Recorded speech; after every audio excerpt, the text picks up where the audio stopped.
Hello, it's Lance, and I'm trying something new here on the FabFourArchivist channel, Beatles News. Now, don't worry, this is in addition to my regular deep dive videos. This is an experiment, but for now, on Fridays, I'll post a new video sharing what's happening with the band and solo projects, and new releases and related artists. Alright, speaking of new releases, last week was the 50th anniversary of one of the most famous photographs in music, Ian McMillan's shot that would become the cover of Abbey Road. A slew of fans and onlookers ended up at Abbey Road Studios that day and overflowed the surrounding area.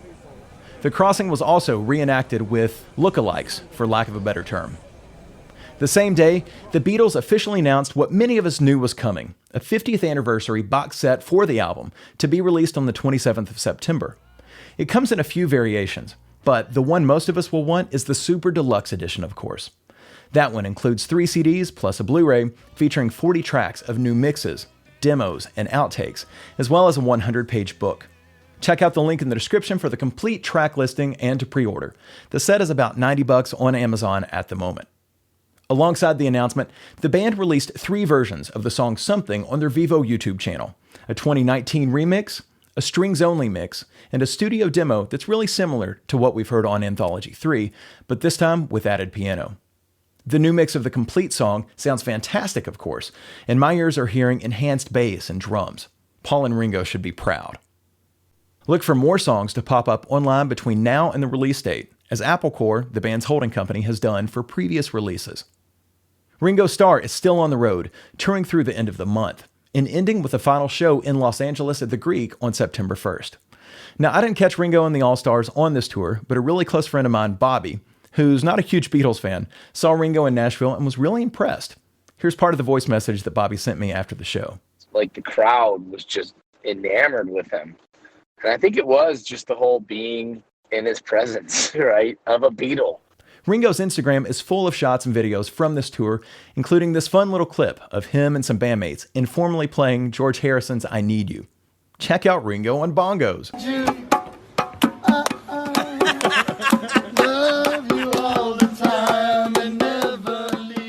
Now, I'm not ashamed to admit that I'm a big ELO fan, and I saw them live recently with Dhani Harrison, George's son, as the opening act. Dhani also sat in with Jeff Lynne's band during Handle with Care. Dhani's stint on the tour just ended, and he posted a sweet note to Jeff on Instagram. It was so wonderful hearing you play your beautiful songs night after night. You are my family, and I've been standing right next to you during some of the greatest moments of my life. I love you. Thank you for always elevating me and believing in me.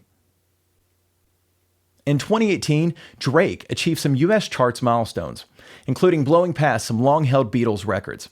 First, he had 7 singles in the top 10 on Billboard's Hot 100, surpassing the Beatles' accomplishment of 5.